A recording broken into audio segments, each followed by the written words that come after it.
Olha, a história tá cheia daquelas batalhas gigantes, super famosas, né? Mas às vezes as histórias mais inacreditáveis são aquelas que ficam escondidas que quase ninguém conhece. E nos últimos dias da Segunda Guerra Mundial, aconteceu uma coisa tão bizarra, mas tão bizarra que parece mentira. E é essa história que a gente vai desvendar hoje. Parece uma pergunta completamente maluca, não é mesmo? Pensa bem, inimigos mortais que passaram anos tentando se destruir, de repente, lutando lado a lado? Pois é, por um breve e incrível momento isso aconteceu de verdade. A história por trás disso é tão fantástica que parece roteiro de Hollywood. Então, vamos mergulhar nesse evento que desafia a lógica. Para a gente se situar, a gente está falando dos últimos suspiros da guerra na Europa. Faltavam pouquíssimos dias para o fim oficial de tudo. O Terceiro Reich estava em ruínas, um caos completo. E é nesse cenário, num lugar super isolado e bonito, que o impossível se tornou realidade. Para a gente entender como essa aliança maluca aconteceu, primeiro a gente precisa conhecer o palco onde tudo se desenrolou, uma fortaleza medieval que tinha um propósito bem moderno e bem sinistro. Então, esse aí é o Castelo Uther. Lindo, né? Parece um conto de fadas. Só que em 1943, o regime nazista transformou ele numa prisão. Mas não uma prisão qualquer. Ele era tipo um anexo do campo de concentração de Dachau, o que já é sinistro. Só que as condições lá dentro eram bem diferentes. Os nazistas tinham um nome para eles, prisioneiros de honra. Na prática, eles eram reféns de luxo.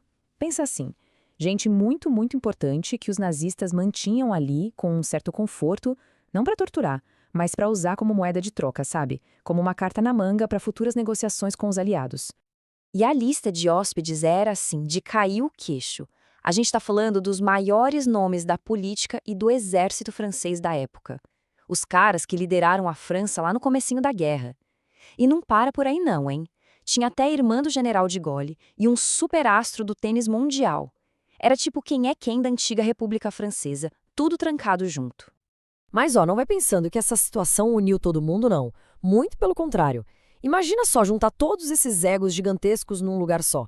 O castelo virou um verdadeiro barril de pólvora, um caldeirão de ressentimento. Os ex-primeiros ministros, tipo o Daladier e o Reynaud, passavam o dia se culpando pela derrota da França. A tensão era palpável. E é aí, no meio desse caos total do fim da guerra, que a história dá uma virada de 180 graus. Uma virada que forçou inimigos a fazerem o impensável só para sobreviver. Tudo aconteceu muito rápido, em questão de poucos dias. O Terceiro Reich estava desmoronando, e os guardas da SS simplesmente largaram o castelo e fugiram. De repente, os prisioneiros estavam livres, mas ao mesmo tempo completamente vulneráveis, porque lá fora ainda tinham unidades fanáticas da SS rondando, com ordens de não deixar nenhuma testemunha viva. A corrida por ajuda tinha começado. E a ajuda que apareceu veio dos lugares mais improváveis possíveis. De um lado, o Capitão Lee, um americano clássico, comandante de tanque, que resolveu agir por conta própria, sem autorização. Do outro, o Major Gengel, um oficial do exército alemão, que já tinha virado a casaca, abandonado os nazistas e se juntado à resistência austríaca.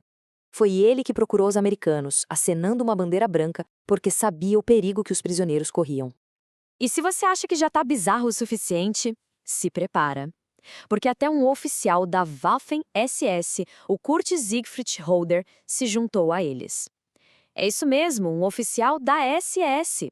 Ele estava se recuperando de ferimentos no castelo, acabou fazendo amizade com os prisioneiros e decidiu lutar contra os próprios companheiros para proteger essa galera. Com esse grupo, digamos, eclético, reunido, o palco estava montado.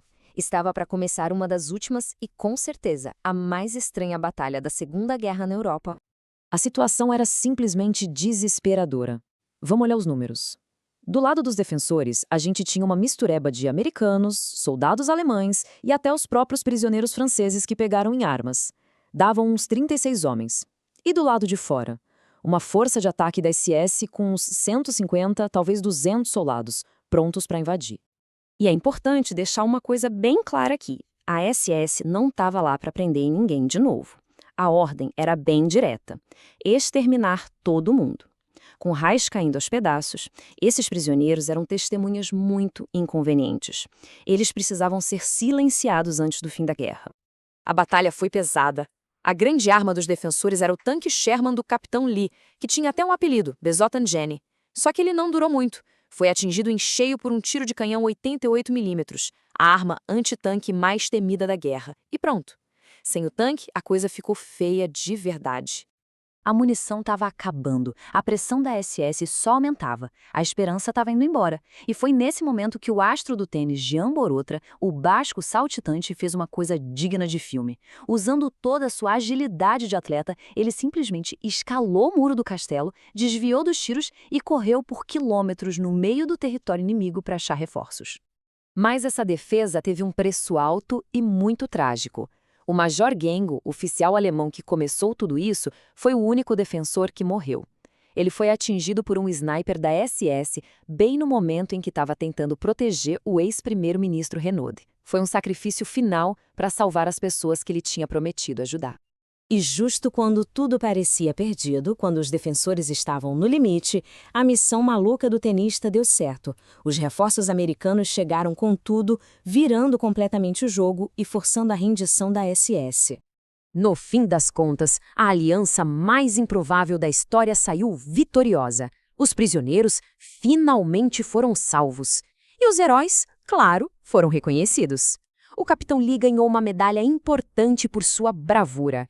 E o Major Gangel, mesmo depois de morto, foi declarado herói nacional na Áustria. Hoje, tem até uma rua com o nome dele lá. E essa é a grande conclusão dessa história extraordinária. Em meio ao maior conflito da história da humanidade, por um breve momento, num castelo remoto na Áustria, as linhas do fronte se apagaram. Soldados que deveriam ser inimigos mortais se uniram por uma causa comum, escrevendo um dos capítulos mais inacreditáveis e esquecidos da guerra. A Batalha do Castelo Uiter é a prova de que a realidade às vezes é muito mais maluca que qualquer ficção. E com certeza tem muitas outras histórias assim, incríveis, só esperando para serem contadas. Por isso, a gente quer saber, que outro evento, que outra figura da história merecia uma análise como essa? Conta pra gente aí nos comentários. E claro, né? Se curtiu descobrir essa história inacreditável, já se inscreve aí no canal para não perder as próximas. A gente se vê.